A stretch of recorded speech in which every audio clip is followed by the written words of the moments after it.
Entonces, en la clase de hoy día lo que vamos a ver son qué es lo que son los virus líticos. Yo en la clase anterior les conversamos, ¿cierto?, acerca de virus en general y también hacia el final de la clase conversamos acerca de lo que es la propagación viral en un ciclo, o sea, de que, en un solo periodo de tiempo determinado, cómo se hace una infección para tener que se produzca progenie viral en cantidades en un solo ciclo, de manera de calcular cuántas partículas virales se producen por célula infectada. ¿Ya? Eh, y les recuerdo, digamos, este esquema en que eh, teníamos la infección del virus, entonces teníamos primero lo que era la etapa de absorción, la inyección del DNA o la penetración del ácido nucleico del que quiera que sea, que puede ser DNA o RNA, y luego a partir de la expresión, ¿cierto?, eh, de las proteínas que están implicadas tanto en la replicación de los ácidos nucleicos del virus, como después posteriormente en la composición de la cápside, de la cola, si es que tiene, digamos, en general lo que se denominan los genes morfogenéticos, para que luego se ensamble esta partícula viral y también por la producción de una proteína que suele estar codificada en los genomas virales, eh, la lisis, ¿ya? Y la liberación de la partícula viral. También en la clase anterior vimos diferentes ejemplos de virus y de tamaños, ¿ya? Y de ácidos nucleicos. Y entre los que vimos estaba el virus MS2, que es un virus icosaédrico, que era el más pequeño de todos, que es lineal y que tiene 3600 pares o sea, bases, que es un genoma RNA de una hebra. Lo que yo puse acá en rojo, en el cuadro en rojo, en estos dos, son los que vamos a ver hoy día. Entonces vamos a ver un virus RNA de una hebra, que es el más pequeño que se conoce, con un genoma muy restringido. Después vamos a ver el virus FIX174, que es DNA, es un virus DNA, pero de una sola hebra, cuyo genoma es circular, tiene 5400 y un poquitito más grande que el otro, ¿ya? También ambos con simetría icosaédrica. Y luego vamos a ver virus DNA de doble hebra, que son bastante más complejos. Entre ellos, el primero vamos a ver el FAPOT7, que sí tiene cabeza y cola. Su DNA es lineal y ya son de 40.000 pares de base, y T4, que es uno de los virus más grandes, este sí que es extremadamente complejo, también con cabeza y cola, y tiene un DNA que tiene prácticamente 170 kilobases. Entonces vamos a empezar con con el virus MS2. El virus MS2 es un virus RNA de una hebra, como ya les había comentado, y su genomio es pequeñito, ¿cierto? En realidad son 3.569 pares de base, o sea, no pares de base, bases, porque es DNA de una hebra, RNA de una hebra, eh, y está codificado en su genomio una proteína que es la proteína de la maduración, una proteína que es la proteína que conforma la cápside, ¿cierto?, que dice COAT, una replicasa viral y un gen que es el gen de la lisis. Y aquí en esta secuencia vemos que el gen de la lisis es un gen que está sobrepuesto entre el gen, digamos, de la formación de la cápside y el de la replicasa. Por lo tanto, esto está en otro marco de lectura, por eso que está sobrepuesto. Básicamente lo que ocurre es que cuando se produce la inyección del RNA viral, que es un RNA de una hebra positiva, ¿qué quiere decir esto? Que ese RNA, digamos, es igual, digamos, al equivalente a un RNA mensajero, que en este caso, cuando se inyecta, se usa de RNA mensajero. Entonces se usa directamente como un RNA mensajero, el cual es traducido, y la primera proteína que se produce, en realidad, es la replicasa, porque por la conformación, ya lo vamos a ver en un segundo más, este RNA es altamente estructurado y lo más accesible en un comienzo para la traducción es este gen de la replicasa.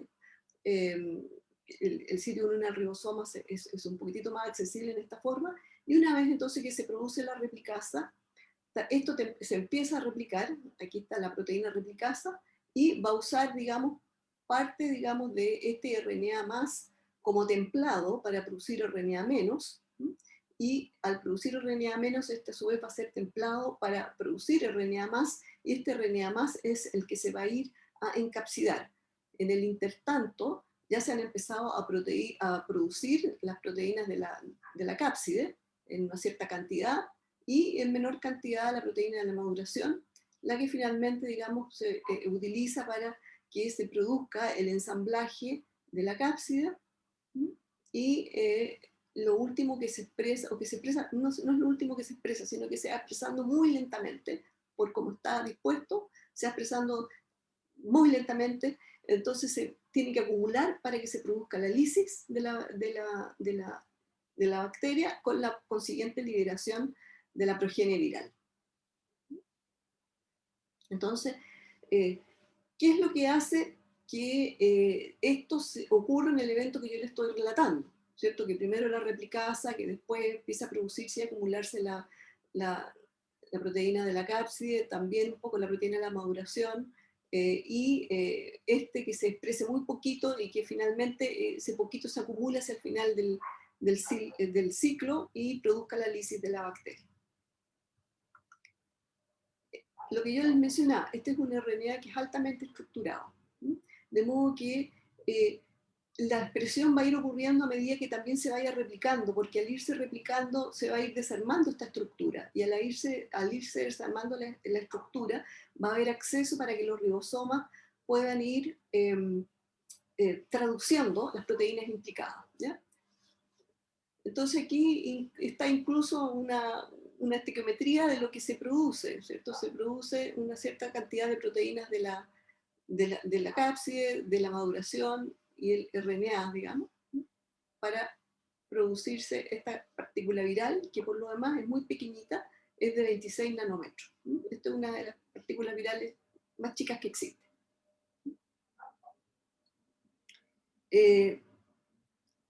Algo que yo les había mencionado en la clase anterior, pero que obviamente no creo que recuerden, pero que está en alguna de las diapositivas que les pasé, es que el receptor para entrar, digamos, ¿qué es lo que reconoce? ¿Cierto? ¿Qué es lo que reconoce este virus para inyectar su genoma? Es el pili sexual, ¿ya? Por lo tanto, va a infectar células que sean solamente F+, o F' o HFR, o sea, que en buena cuenta tenga la capacidad de ser un pili sexual. Y en esta microfotografía se muestra justamente una figura en que se ven las partículas, digamos, del virus, aquí con una mayor amplificación, que están en la, ¿cómo se llama? Unidas al pili sexual.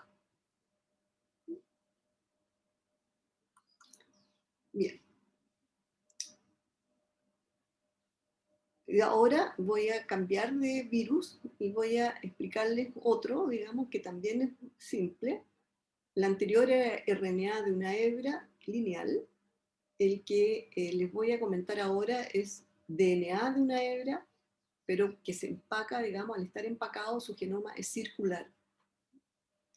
Y aquí les voy a mostrar una microfotografía electrónica del virus, que también es icosaédrico, que también es muy simple, como está puesto acá. Esto, por microscopía electrónica, uno puede hacer una cosa que, digamos, si uno tiene buena microscopía electrónica, se pueden procesar estas imágenes. Y por reconstitución se puede hacer una reconstitución de imagen para ver cómo es más o menos la partícula viral. Y esto simplemente es tomar muchas fotos que sean homogéneas de la partícula viral, muchas, estoy hablando de cientos y hasta miles. Y mediante un programa computacional se empieza a hacer la superposición de estas imágenes hasta que se puede alcanzar, digamos, una reconstitución que es parecida a lo que está acá. Esto es hecho con reconstitución de imágenes. Así más o menos luciría este virus. Y aquí hay un diagrama, digamos, de dónde estaría cada cosa. Y este virus es muy pequeñito, levemente más grande que el anterior. ¿Cómo es el genoma de este virus? Este primero les presento este mapa genético del FIX174. Este fue el primer genoma en ser secuenciado. Es un genoma pequeñito de 5.386 nucleótidos. Está acá. Y codifica, digamos, para todos estos genes que están enumerados acá. Y aquí hay algunas singularidades que me gustaría comentárselas, porque este virus fue muy importante en términos de las cosas que se aprendieron con él. Se aprendió primero que es posible tener en un mismo locus genético la codificación de dos genes, cosa que era un paradigma antes, digamos, de que un locus era para un gen. Y esto, ¿por qué lo digo? Porque, por ejemplo, en este caso tenemos aquí una proteína A que vamos a ver que es importante, que está representada, que va de aquí a acá, ¿cierto? Esta proteína A es muy importante para la replicación del virus, es una proteína que produce un corte, una micasa que se llama, esencial para la replicación del virus, y está codificada en este segmento, pero existe también codificada y en el mismo marco de lectura otra proteína, digamos que se inicia en otro codón de inicio, que es la proteína A estrella. Entonces, en el fondo aquí tenemos esta y esta, a pesar de que una parece ser un subproducto de la otra. Pero más notable es esta proteína B, ¿cierto? Que tiene que ver en la morfogénesis de la cápside, que está en el mismo lugar o en un sublugar, pero que está codificada en otro marco de lectura. Entonces aquí tenemos un concepto que es de los genes sobrepuestos. Y aquí, si se fijan, hay otro, y en fin, vamos a encontrar que en este caso tenemos varios genes que están sobrepuestos. Entonces eso fue, digamos, una cosa muy importante, porque rompió un paradigma de que era un locus un gen, porque ahora sí puede ser un locus más de un gen, porque están los genes sobrepuestos, por un lado. Y por otro, otra cosa muy importante que se logró con este virus es que cuando se estudió la replicación, fue tan importante los hallazgos que se hicieron, sobre todo porque participaban muchas proteínas que eran del huésped en la replicación. Y los trabajos de replicación del DNA los condujo Arthur Comber, y le dieron el premio Nobel por todo lo que aportó en el conocimiento de cómo ocurre la replicación del DNA. Y su modelo partió con este virus. Así que esto fue de gran importancia en su momento. Ahora, en este tamaño de genomio, que es bastante pequeño, uno ve aquí un montón, digamos, de genes, pero mayoritariamente vamos a encontrar los que están implicados en la replicación, en los que están implicados en la morfogénesis, o sea, formación de precursores de la cápside, también maduración, ensamblaje de la cápside, también de la lisis del huésped. Aquí está la proteína principal de la cápside y también una proteína spike que está como una puntita, digamos, de los icosaedros, la arista, en fin. Entonces, algo, como ustedes pueden ver, que es muy pequeño en tamaño. Esto es chico, ¿no? Un plasmidio habitualmente tiene... Un plasmidio puede ser, digamos, un plasmidio chico puede ser de 3 kilobases, 4 kilobases, un plasmidio mediano puede ser de 8, 10, 12 kilobases, un plasmidio grande puede ser 50, 100 kilobases. Así que para que ustedes se hagan una idea que esto efectivamente es un genoma muy pequeño. ¿Cómo es la replicación del DNA? Lo que ocurre es que, bueno, se inyecta este DNA, que es un DNA de una hebra circular, que se procede a replicar para formar un DNA que es una forma replicativa, un intermediario replicativo que es de doble hebra.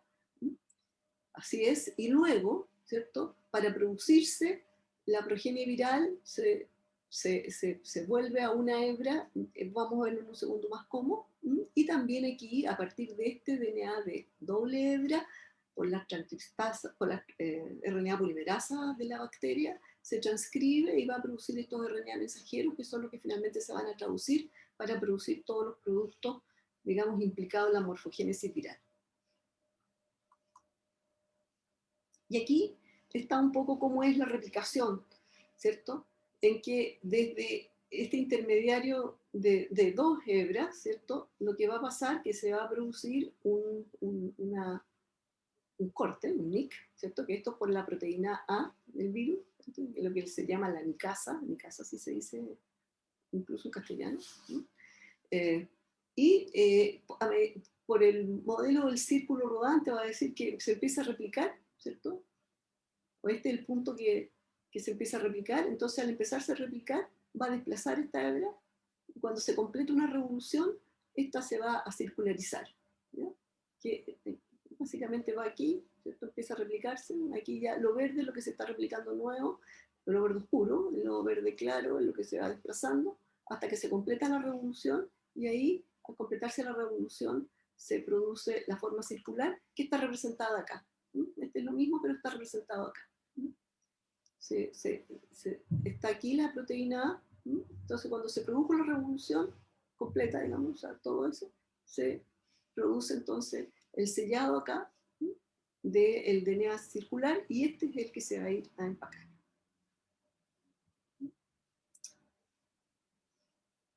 Ok. ¿Alguna pregunta hasta ahí? En realidad hasta aquí es bastante simple. Ahora vamos a empezar a hablar de cosas un poquitito más complejas. Tenemos acá entonces el fago T7. Yo algo que le he venido diciendo es que la manera que tienen los bacteriófagos, bueno, en general los virus, pero es muy bonito verlo en bacteriófagos porque se ha estudiado con mucho detalle y por lo tanto uno puede ver los eventos de expresión secuencial de genes, ¿ya? Para que, por ejemplo, en un comienzo se sinteticen los que están implicados en la expresión, después en la replicación del DNA y finalmente en la formación del productos génicos que son morfogenéticos, vale decir, los de la cabeza y la cola. Este es el fago T7, que es un fago que es DNA de doble hebra y que tiene un genoma más o menos de 38 kilobases. Eso ya empieza a ser grandecito. Lo que aquí vemos esta simetría, que es icosaédrica, ¿ya? Y esto que aquí que se ve como una cosita relativamente poco, es su cola. Esto tiene cola, pero es una cola pequeñita, ¿ya? Y es por aquí donde se va a producir el attachment, digamos, del virus a la bacteria. Entonces,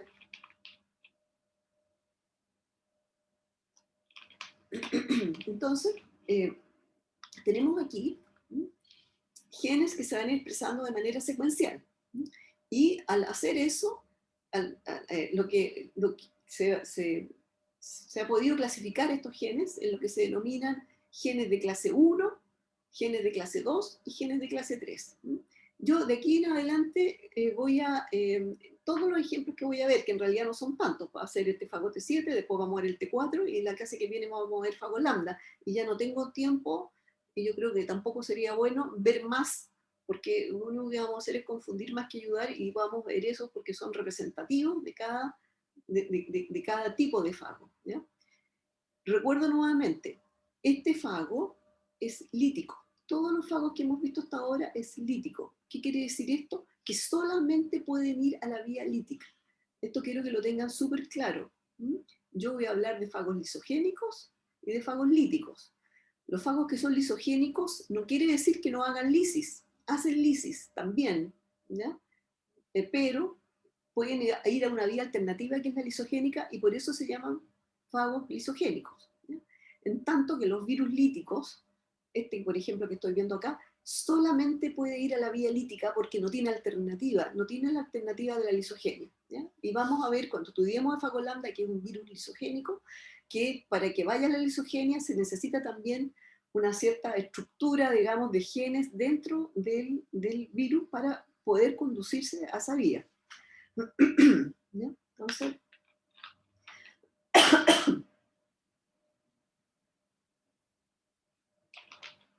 este virus, que es lítico, entonces, va a tener una expresión secuencial de genes.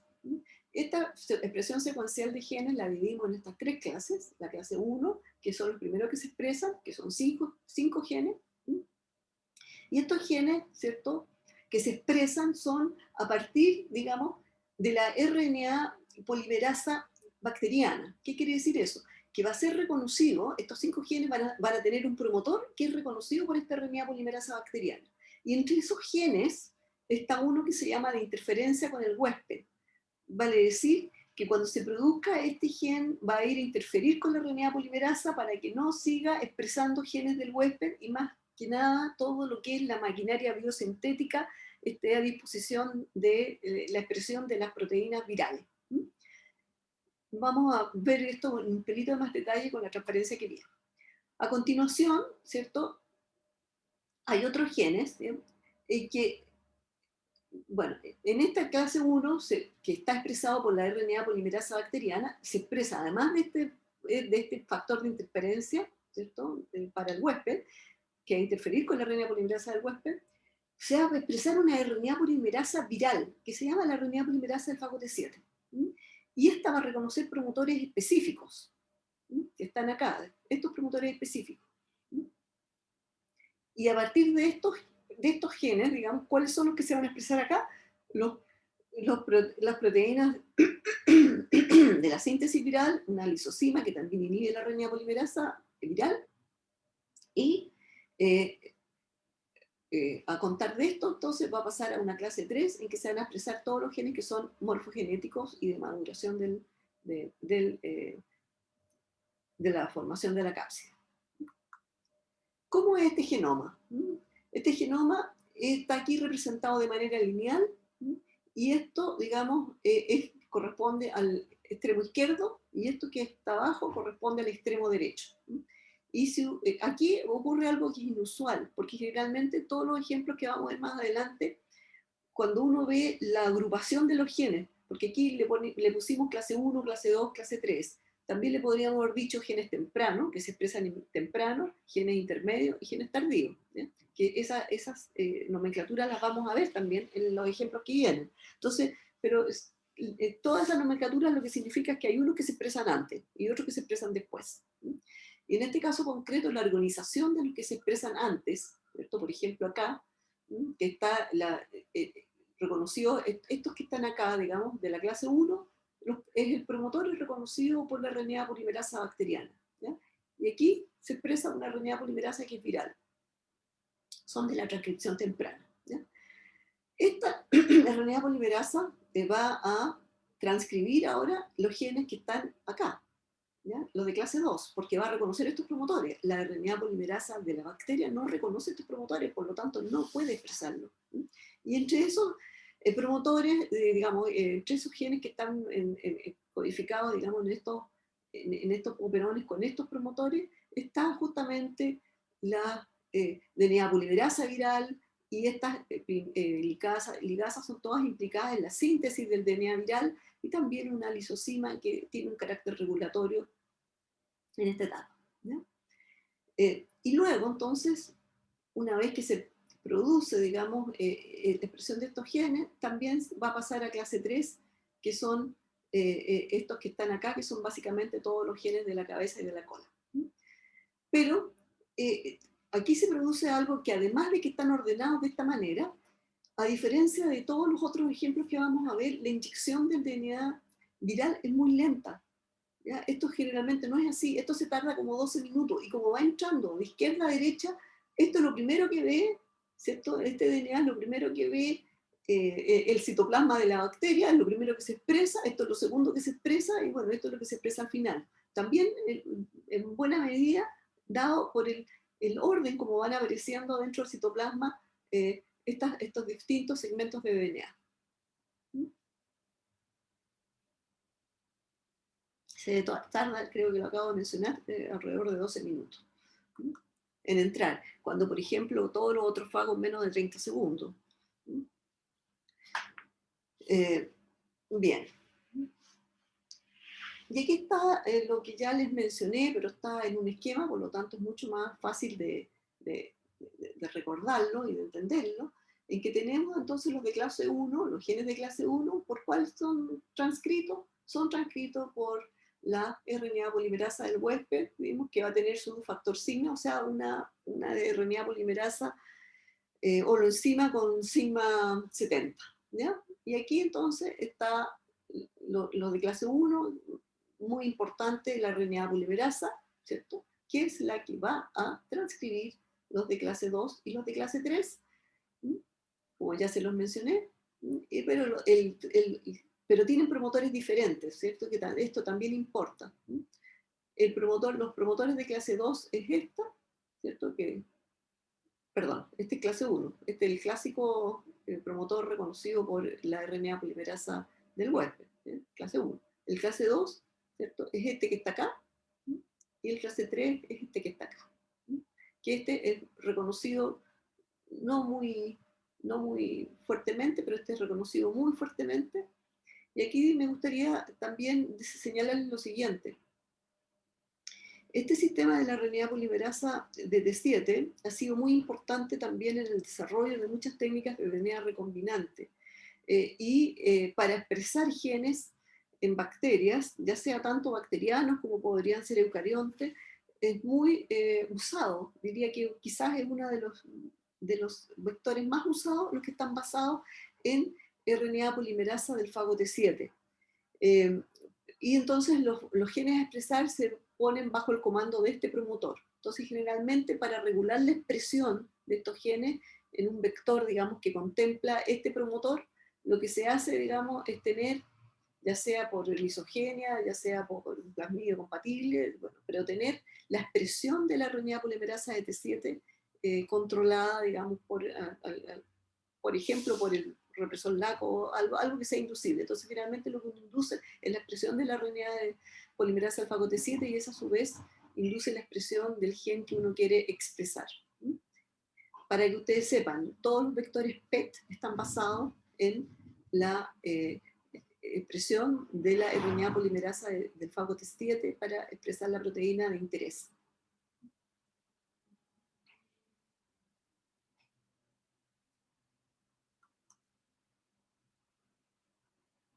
Acá tenemos cómo se replica el genoma del fago T7.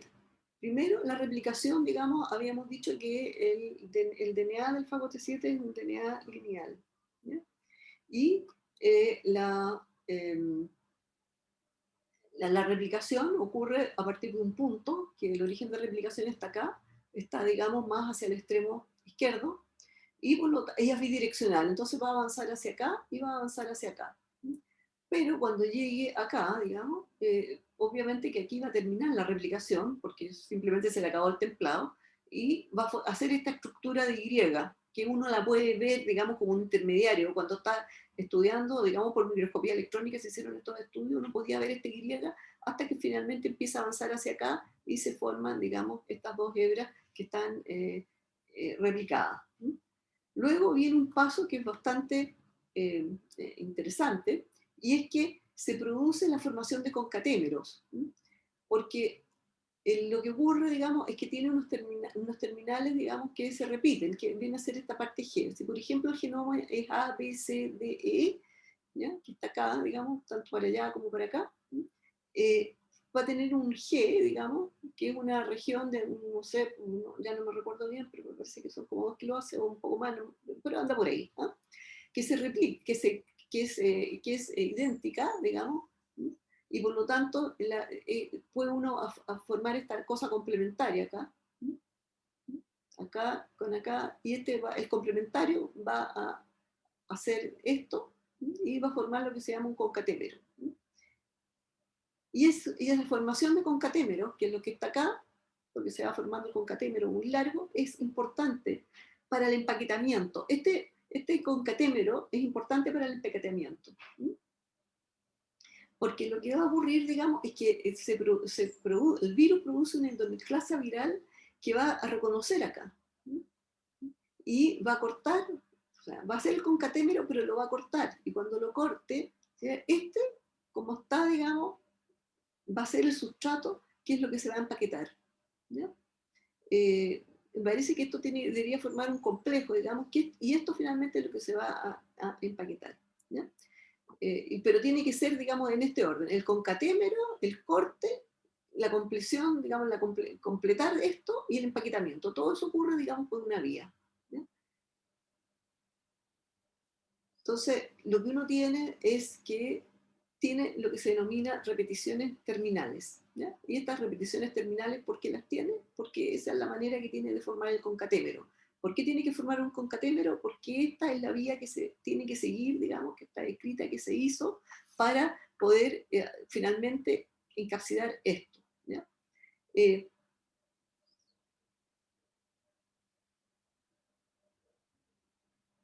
ya, me parece que eso, creo que tenga otra, no. ¿Alguna duda hasta lo que he dicho hasta acá? ¿Alguna pregunta? Sí, profe, a mí no me queda claro el concepto de concatémero. No entiendo si es que se unen los pequeños fragmentos o... Aquí está mejor ejemplificado. Aquí hay un concatémero de dos.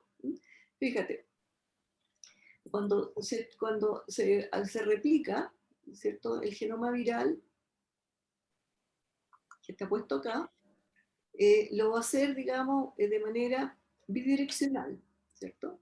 Entonces, al hacerlo de manera bidireccional, una de las hebras es la hebra leading y otra es la hebra lagging. Eso te acuerdas, ¿no es cierto?, del curso de Sí. bioquímica, ¿sí? O del curso de genética, no sé dónde lo ven. Bueno, en todo caso aquí tú puedes saber cuál es la hebra leading y cuál es la hebra lagging, ¿cierto? Porque ¿cierto? Cuando tú tienes la replicación, bueno, aquí lo representaron así, pero bueno, da igual, ¿ya? Eh, y quizás así lo pusieron para ver, digamos, qué va a pasar, que cuando se esté replicando, ¿cierto? Si estos están repetidos, estos terminales de acá, ¿cierto?, se pueden aparear con este que está acá, ¿cierto? Con el G con el G' se pueden aparear, ¿ya? Y hacer un concatémero. Aquí hicieron un concatémero de dos, pero en realidad podría ser, con esta misma lógica, puede ser, no diría infinito, pero de varios, ¿ya? Entonces, concatémero es cuando se unen los fragmentos. Concatémero es que yo tengo este G, es de aquí hasta acá, es un segmento de DNA del virus, ¿ya? Ujú. De aquí hasta acá es otro segmento viral. Lo vamos a poner acá para que lo veas. Entonces, este es un concatémero, ¿cierto? Te queda clara la lógica, digamos, de cómo se hizo, eso primero, ¿ya? Sí, sí. Ya. Pero, ¿qué es lo que significa concatémero? Significa, ¿cierto?, que yo tengo repetido ese genoma varias veces, pero no Ah, en ya, una hebra, perfecto. ¿ya? Pero la tengo en una sola hebra, por eso es concatémero. ¿Te acuerdas que yo cuando pasé plasmidio también hablé de concatémero, que podían hacer un concatémero?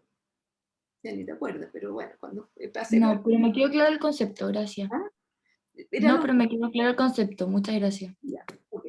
Entonces, tú tienes aquí un concatémero de un genoma que está repetido ya, en este caso 3 veces, supongamos que llega hasta acá, 3 veces, ¿cierto? Entonces, ese concatémero, después resuelto a monómero, ¿cierto? Porque este sería un monómero y este también sería un monómero. Este es un monómero que le falta un pedacito y este ya está completo. La manera de hacer el concatémero era porque tenía las repeticiones terminales. Si no tuviera esta G de aquí y G acá, no habría manera de haber hecho el concatémero, ¿ya? Ahora, el concatémero también lo vamos a ver en el fagolambda. Y en ese caso el concatémero se hace por extremos cohesivos, digamos. Aquí se hace por una cosa que es un poquitito más grande que extremos cohesivos, ¿ya? Pero es otra manera de hacer concatémero. Eh, bien. ¿Alguna otra duda? Bien. Si no hay otra, entonces vamos a pasar finalmente al último ejemplo, que es el del fago T4, ¿ya? Y en que lo que vamos a tener acá es que tenemos, ahora se los presento, digamos, esta es una representación bonita, esquemática, etcétera, pero es así de complejo. Ustedes ven estos anillitos de la cola, ¿cierto? Aquí tiene un collarcito, aquí está el DNA, la cápside es súper, digamos, también muy decorada, con muchas proteínas, ¿ya? Y tiene esta espícula, y fíjate que en la base de la cola, digamos, la base, tiene también estas otras espiculitas acá. Realmente es un genoma, perdón, es una partícula que es sumamente compleja, sumamente compleja. Tiene, no sé, más de 100 genes morfogenéticos, mucho más me parece. Y lo que hace entonces, reconocer que, ¿cierto? Aquí va a reconocer eh, estas LPS, ¿cierto? Y va a inyectar su genoma, que es lo que está acá, mediante las fibras de la cola va a reconocer y va a inyectar, esto se contrae, toda esta cola se contrae, y esto pasa muy rápidamente, en unos pocos segundos. Incluso aquí tiene una lisosima, que trae el virus como para degradar esta peptidoglicán que hay acá, que en realidad este 4 infecta Escherichia coli, así que esto es gram negativo. ¿Ya? Entonces, aquí nuevamente el concepto de un reconocimiento de un receptor, ¿cierto? En el 174 yo dije que reconocía al, ¿cómo se llama? Al pili sexual, este reconoce acá al LPS y va a inyectar el genoma. ¿Qué cosas particulares tiene este virus que tengo que mencionarles? Porque realmente tiene no solamente una cosa muy particular, sino que tiene varias. Tiene primero que nada sus bases modificadas. ¿Ya? Entonces, por ejemplo, aquí tienes la citosina, la tiene modificada 5-hidroximetilcitosina, 5-hidroximetilcitosina, que está acá. Pero además esta base modificada la tiene glucosilada, ¿ya? ¿Y qué hace que toda esta modificación, que este DNA, digamos, del virus, que tiene todas estas modificaciones, lo hace absolutamente resistente a las enzimas de restricción del huésped? El huésped tiene, para defenderse de todos los DNA foráneos, varios sistemas. Entre ellos tiene el sistema que se llama de modificación y restricción. ¿Qué quiere decir esto? Que el propio huésped modifica su DNA, generalmente con una metilación, una cosa de ese estilo, generalmente son metilasas. Entonces, si ingresa algún DNA que no tenga esa metilación, es reconocido por las enzimas de restricción del huésped y es degradado. ¿Ya? Es una manera de preservar el genoma o ataque contra genomas que no son los propios. Pero en este caso, tiene el que trae tanta, ¿cómo se llama? Modificación es el propio fago T4, ¿ya? Pero además trae endonucleasas, entonces empieza a degradar todos los DNAs que no estén, ¿cómo se llama? Modificados como esto. Entonces el T4 produce mucha degradación del DNA de la bacteria. ¿Ya? Y aquí hay un esquema de algo similar a lo que yo les contaba con el T7, digamos, de la expresión secuencial de genes, en que tenemos los RNA tempranos, digamos, la expresión de los genes tempranos, de los genes intermedios, intermedios y de los tardíos. ¿Ya? ¿Cuáles son estos? Bueno, primero aquí está el esquema de lo que va pasando, ¿cierto? Tenemos primero lo que ya estaba en el esquema anterior, en que hay el reconocimiento del receptor, la inyección del DNA. Una vez que se inyecta el DNA, ¿qué va a pasar? Se va a transcribir, ¿cierto? Entre ellas, ¿qué es lo que se va a transcribir?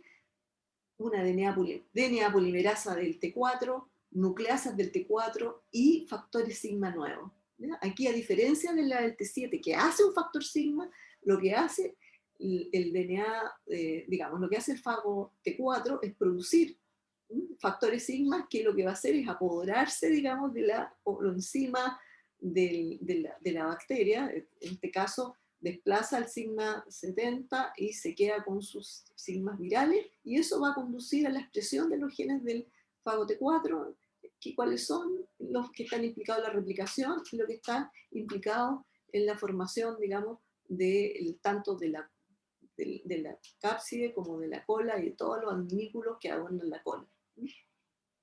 Y aquí se produce el ensamblaje y la partícula viral, ¿ya? Y todo esto más o menos en 20 minutos, en 25 minutos. Este fue el caso concreto que vimos la clase pasada para ver crecimiento viral en un ciclo. Entonces, también aquí está la expresión secuencial, ya vimos. Lo primero que se expresa son, bueno, con la RNA polimerasa del huésped se expresan las nucleasas, el factor sigma, etc. Y a continuación, entonces, ¿cómo se llama? Y también la DNA polimerasa, factor sigma, la nucleasa. Después, entonces, se replica el DNA, pero simultáneamente con eso se empiezan a expresar los genes intermedios y después los tardíos.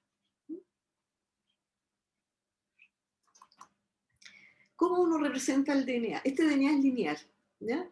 Este es un DNA lineal, pero aquí está representado de manera circular, y ustedes siempre lo van a ver representado de manera circular. ¿Y por qué? Porque uno no sabe cuál es el comienzo y el final. Porque tiene lo que se llama una permutación circular, ¿cierto? Ya voy a tratar de explicar por qué uno lo tiene que representar así. Porque a diferencia, digamos, del fago T7 y de los otros, en que uno sabe, este es el extremo izquierdo y este es el extremo derecho, si uno, como es lineal y uno quisiera ponerle este al izquierdo y este al derecho, y como lo vamos a ver también con el fago lambda, en que uno sabe cuál es la punta, aquí uno no sabe cuál es la punta, porque la punta puede ser cualquiera. La punta del DNA puede ser acá, puede ser acá, puede ser acá, puede ser acá, en cualquier punto, y por eso se representa circular, y ya vamos a ver por qué es así.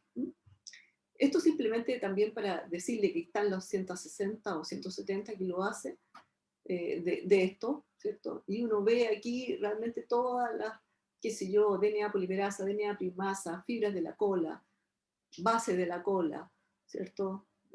Cabeza, en fin. Es realmente complejo. Aquí está un poquitito más organizada esta complejidad, digamos, en cuanto, aquí están los de la síntesis del DNA, aquí están los precursores del DNA, aquí están los que invaden la estructura, aquí están los que sirven para expresar, digamos, que están los genes de la RNA, de la subunidad sigma, etc. Aquí están los genes tardíos de cabeza, aquí están los de la cola, y ustedes vamos viendo cuántos son y vamos sumando, y son una enormidad de genes, son realmente muchísimos, pero también lo que van a ver es que hay muchos que dicen no esenciales, no esenciales, no esenciales. No esenciales no quiere decir que no le tengan utilidad al fago. Lo que ocurre es que están en funciones, digamos, que no son, que si ocurre una mutación, todavía puede producir partícula viral, pero pues, seguramente con mucha menos eficiencia. Y aquí voy a explicar por qué se produce esta permutación circular.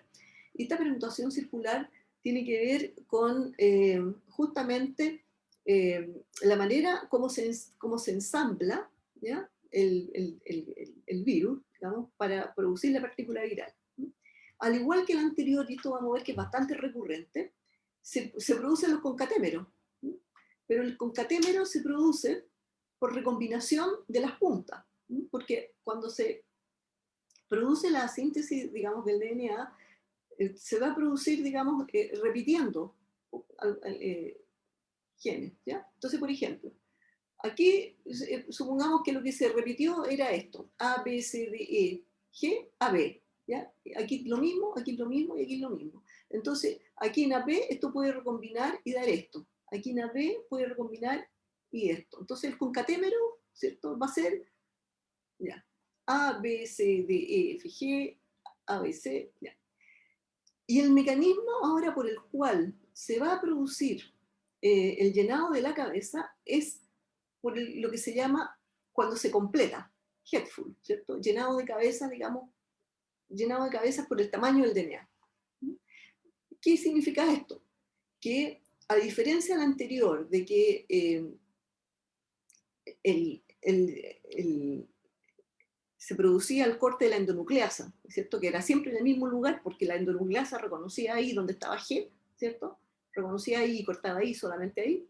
Acá, cuando se está llenando, cuando se está haciendo la morfogénesis de la cabeza, va a haber una endonucleasa que corte, pero el reconocimiento es laxo, reconoce algo que algo que se parezca nomás, pero ¿qué es lo que va a ser determinante? Que cuando se complete el llenado, ¿cierto? Ahí va a cortar. Entonces, por ejemplo, aquí le va a quedar B, C, D, E, F, G, A, B, C. Le queda repetido este B, C, pero se llenó ahí, ¿ya? Y ahí cortó.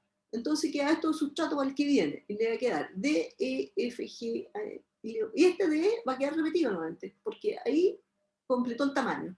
Y aquí FG, ¿cierto? FG, ahí completó el tamaño. Entonces, por eso que se llama circularmente permutado, porque si ustedes ven, todos tienen los mismos genes, es decir, A, B, C, D, F, G, pero algunos están repetidos, lo que se llama la permutación, porque parte de manera diferente. En este caso tiene DE repetido, en este caso tiene BC repetido, pero todos tienen todo, y algunos tienen repetido, digamos, que es el que digamos, le da, ¿ya? Para que el que le da el tamaño. No sé si se paga a partir de concatémero, las repeticiones directas son entre 3 y 6 kilobases, ¿cierto? Que son AB, ¿cierto? En este caso, y a eso es lo que se le conoce las secuencias permutadas. ¿Por qué está permutada? ¿Cierto? Porque en este caso la permutada es de parte de aquí, aquí parte de FG, ¿cierto? Está permutado, pero está todo.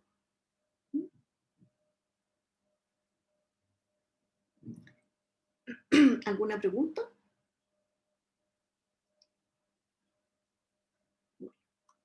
Profe, yo tenía una pregunta, pero de la anterior. A ver. Es que la RNA polimerasa T7 podía reconocer los promotores de la clase 2 a la clase 3. Entonces ahí no necesita el factor sigma. A ver, espérate. La RNA polimerasa alfa T7 no puede reconocer Sí. No, ese no tiene nada que ver con el fagote 4. Esa era tu pregunta, ¿no es cierto? No, tú me estás hablando del fagote 7, yo estoy hablando del fagote 4, ¿cierto? Sí, pero No mi tiene pregunta era lo otro, ¿Ah? del T4, T7. TT4 lo que tiene es un factor sigma, ¿cierto? Y hace una holoenzima que es diferente de la holoenzima del huésped, y esa holoenzima reconoce solamente promotores del fagote 4. ¿Eso no tenías problemas tú para entender? ¿Tú querías ir a la RNA polimerasa del fagote 7? Sí. Ya. Vamos nomás.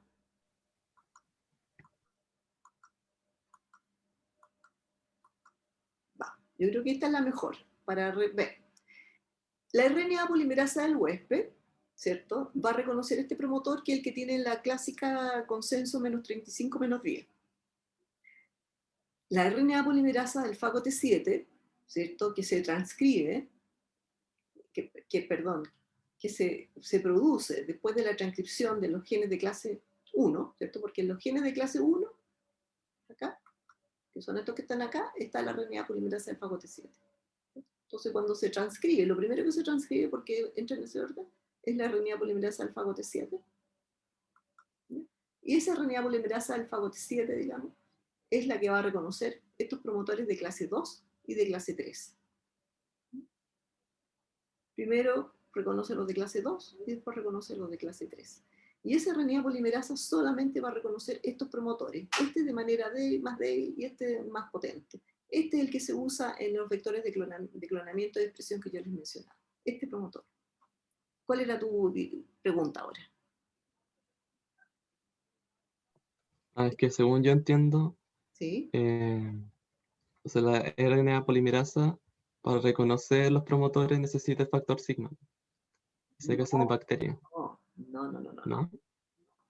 Esta es la gracia de la RNA polimerasa del fagote 7. La gracia de la RNA polimerasa, primero que es una enzima que es monomérica, ¿ya? No es un ensamblado como esta es una RNA polimerasa. Oye, cualquier enzima que copie RNA se llama RNA polimerasa, ¿ya? Hay varias replicases que también son RNA polimerasa, porque lo que van a polimerizar es RNA, pero en este caso es una RNA polimerasa que se va a producir un RNA mensajero, ¿ya? Y esa es la gracia de esto, es que produce una RNA polimerasa que no tiene nada que ver con la RNA polimerasa bacteriana. tanto no tiene que ver que esta RNA polimerasa, otra de las gracias que tiene es que no es inhibida por rifampicina. La rifampicina, no sé si lo, bueno, no sé si lo conocen, pero la rifampicina es un antibiótico que actúa sobre una de las subunidades de la RNA polimerasa bacteriana, específicamente sobre la subunidad beta, ¿ya? Entonces, el mecanismo, digamos, es tan diferente que aquí uno le puede echar 1 kilo de rifampicina y no va a reprimir, no va a inhibir, perdón, no va a inhibir esta RNA polimerasa. Y de hecho es una de las cosas que uno emplea a veces para hacer el reconocimiento de proteínas específicas sintetizadas, digamos, a partir de un promotor que tiene digamos, que es reconocido por esta RNA polimerasa. ¿No? Porque no va a ser inhibida por rifampicina. Son 2 RNA polimerasas que no tienen nada que ver una con la otra, y por lo tanto aquí no se necesita factor sigma, nada. ¿Te queda claro? Héctor, Sí, gracias. cualquier otra cosa, digamos, me la preguntan nomás, porque aquí no quiero que se genere una confusión. RNA polimerasa producida por esta partícula viral, por T7, digamos, no tiene nada que ver con la RNA polimerasa, su estructura es completamente diferente y, como yo te digo, sus propiedades también, ¿ya? Y esas propiedades tan interesantes que tiene la hacen tremendamente útil para hacer expresión, digamos, de genes usando esta RNA polimerasa viral.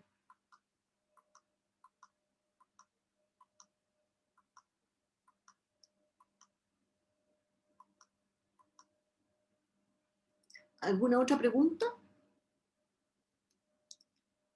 Bien. Aquí entonces voy a conversarles acerca, digamos, porque yo creo que esta es la única que vamos a ver bien de morfogénesis viral, digamos, vamos a ver el ensamblaje, también la del fago lambda. Pero esto lo bonito que tiene es que si ustedes ven, esto es una partícula viral que es muy compleja, ¿ya? Entonces uno dice, bueno, ¿cómo es que puede ser esta formación tan compleja? ¿Ya? Lo que discutíamos o comentábamos en la clase pasada acerca de lo que era el autoensamblaje de una partícula que es, la verdad, muy compleja, ¿ya? Y lo que tenemos aquí es una procabeza, ¿cierto? Que se ensambla como una procabeza que empieza, digamos, a tener algunos aditamentos, digamos, y tiene que ingresar este DNA, ¿cierto? Por el mecanismo del llenado de cabeza, ¿se acuerdan? Y cuando completa, aquí va la nucleasa ¡pop! Y lo corta, ¿ya? Cuando se completó el llenado de cabeza, y por eso que queda como yo les decía, ¿ya? Y se ensambla, entonces ya tenemos por lo menos la cabeza medianamente completa, que es lo que está representado acá, ¿cierto? Que uno parte por una procabeza, aquí incluso le pone todo el número de los genes, digamos, de los productos génicos, ¿ya? Como para darte una idea de lo complejo de todo lo que participa. Aquí imagínate, en este puro pedacito ya eran como 6 o 8, después se agregan 3 más, después se agregan 5 más, ¿ya? Para dar esto, ¿ya? Que está con el DNA ahí adentro. Y en forma paralela, ¿ya? Se está también ensamblando, digamos, la cola, ¿cierto? Que parte por la base, ¿ya? Que primero tiene sobre se empieza a ensamblar todas estas cosas como anillitos, hasta que llega acá. Y por otro lado tiene las fibras de la cola, que también se tienen que ensamblar, ir madurando, etcétera, etcétera.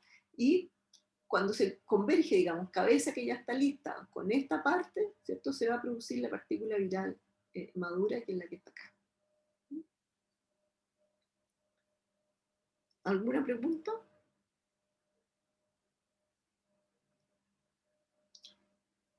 Si no hay ninguna pregunta, yo voy a continuar un poquitito mi clase, me voy a extender 5 minutos más o algo por el estilo, para avanzar un poco en la clase que viene. Yo voy a retomar esto, pero como tiene una cierta complejidad, prefiero repetirlo un par de veces. ¿Y qué tiene que ver entonces ahora no con los virus? Estos virus son líticos, ¿cierto? O sea, aquí siempre la única alternativa que tuvo el virus era de irse a la lisis, ¿ya?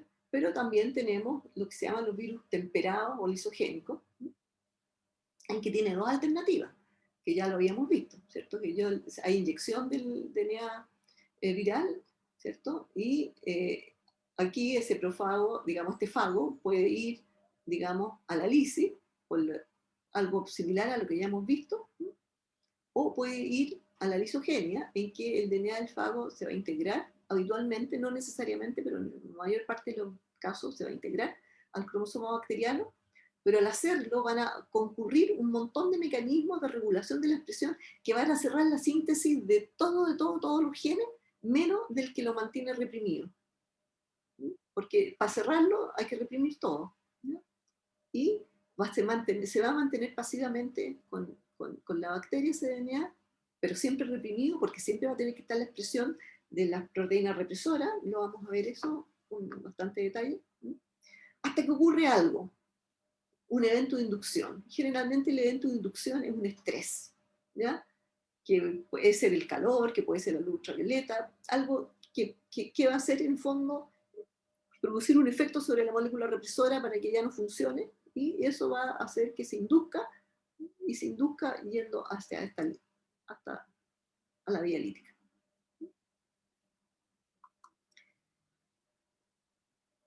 Aquí entonces, ¿cómo es que se produce la regulación, digamos, esto es recordatorio de la clase, digamos, de todo lo que les acabo de mostrar, más lo que les voy a mostrar en lo que viene, ¿cierto? Como yo les vi, como ya les mostré el fago T4 y les mostré el fago T7, ¿cierto? Lo que uno tiene es una regulación como en tiempos, ¿cierto? La expresión de los genes tempranos o de clase 1, la expresión de los genes intermedios, middle, ¿cierto? O clase 2, o la expresión de los genes tardíos o clase 3. Clase 3 para el T7, pero late era para el T4, ¿cierto? Tardío.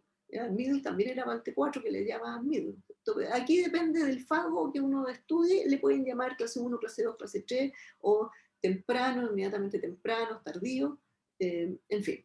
Hay varias nomenclaturas, pero básicamente uno puede casi siempre en 3 etapas, ¿cierto? Los muy del comienzo, los del intermedio y los tardíos, ¿cierto? ¿Y cuáles son los eventos, digamos, que hacen que esto ocurra? Porque tiene genes que regulan, ¿cierto? Por ejemplo, ¿cuál sería el pivotal en la regulación? En el caso del T7, la RNA polimerasa. En el caso del T4, el factor sigma, ¿cierto? Porque el caso del T4 no va a tener su propia RNA polimerasa como el T7, va a tener la misma RNA polimerasa de la bacteria, pero para apoderarse de la RNA polimerasa, digamos, que vaya a reconocer sus propios promotores, tiene su factor sigma. En el caso, digamos, del fago lambda, que es el que vamos a ver, es un factor de antiterminación, ¿cierto? Que en vez de terminar la transcripción prosiga, y ese se llama antiterminación. Entonces, estos básicamente van a ser los 3 que yo voy a examinar, digamos, en estas clases. Entonces, aquí está la misma secuencia de eventos, ¿cierto? Que la expresión de estos genes intermedios va a estar dada, digamos, porque la RNA polimerasa viral o el factor sigma viral o el antiterminador lo va a permitir para que finalmente, en la última etapa, se expresen los genes estructurales, digamos, los que componen la cápside o la cola o lo que sea del virus. Y en el caso del fago lambda, que es lo que vamos a ver, tiene una cascada que es la lítica y tiene un establecimiento de la lisogenia, ¿cierto? Entonces, lo que vamos a tener es que inmediatamente se produce una infección, se van a producir la expresión de 2 genes. Uno se llama CRO y el otro se llama N, y este es el antiterminador, ¿ya? Y eso sí o sí se va a producir. Y eso también sí o sí va a producir lo que viene después. Y esto indefectiblemente, ya sea que vaya la lisis o la lisogenia, va a tener que ocurrir estas 2 etapas, ¿ya? Pero aquí, en los que vienen segundo, los tempranos tardíos o los tempranos retrasados, no sé cómo traducir eso, aquí es donde se va a producir la decisión lisis-lisogenia. Si por alguna razón, cuando uno se produce la infección, ¿ya? Algunos genes, digamos, producen finalmente la activación de la molécula represora, esto va a ir a la lisogenia, ¿ya? Y va a cerrar todo, de aquí va a quedar todo no expresado. Pero sin embargo, si aquí gana, digamos, la expresión de estos genes con un antiterminador y se produce la expresión de los genes tardíos, esto va a ir a la lisis. Yo creo que lo voy a dejar hasta acá, ¿ya? Porque ya se completó la hora, y esto es una introducción entonces a la clase que viene. No sé si alguien quiere consultarme acerca de esta parte de la clase. ¿No hay pregunta? Bien, solamente entonces les recuerdo para los que se incorporaron más tarde que hay una encuesta para hacer la revisión de la prueba, así que por favor les recuerdo que contesten esa encuesta para ver cuándo se va a producir esa sesión extraordinaria. Si no hay ninguna pregunta más, entonces dejamos la clase hasta acá. No hay pregunta. Bueno, si no es así... Entonces, ¿sí? el represor reprime la síntesis de los genes del virus. Claro, lo que hace este represor, y lo voy a ver con mucho detalle en la clase que viene, lo que pasa es de que como tiene mucho detalle, yo quería adelantar un poquitito ahora, esto lo voy a volver a mostrar, ¿eh? Me doy cuenta que lo voy a volver a mostrar, así que, pero aquí, digamos, si ustedes ven cuáles son los genes que se producen, ¿cierto? En estas, que se expresan, mejor dicho, no que se producen, los que se expresan, ¿cierto? Uno tiene varias genes, entre ellos estos reguladores, ¿ya? Y si estos se producen en una cierta cantidad, van a producir la expresión de este represor. Y si este represor se produce en una cierta cantidad, lo que voy a hacer inmediatamente es cerrar todo esto. Va a cerrar esto y esto va a quedar en cero. Pero el represor a su vez es un regulador positivo de sí mismo. ¿Cómo se llama? Se produce y al producirse promueve la expresión de sí mismo, por un mecanismo que yo se los voy a mostrar en la clase que viene. Y eso entonces va a producir que esto se cierre. Nada para acá ocurre. Y solamente lo único que se va a estar produciendo siempre, siempre, siempre es el represor. ¿Contestó eso tu pregunta? Sí. Ok. Entonces, lo dejamos hasta acá. A no ser que haya alguna otra pregunta.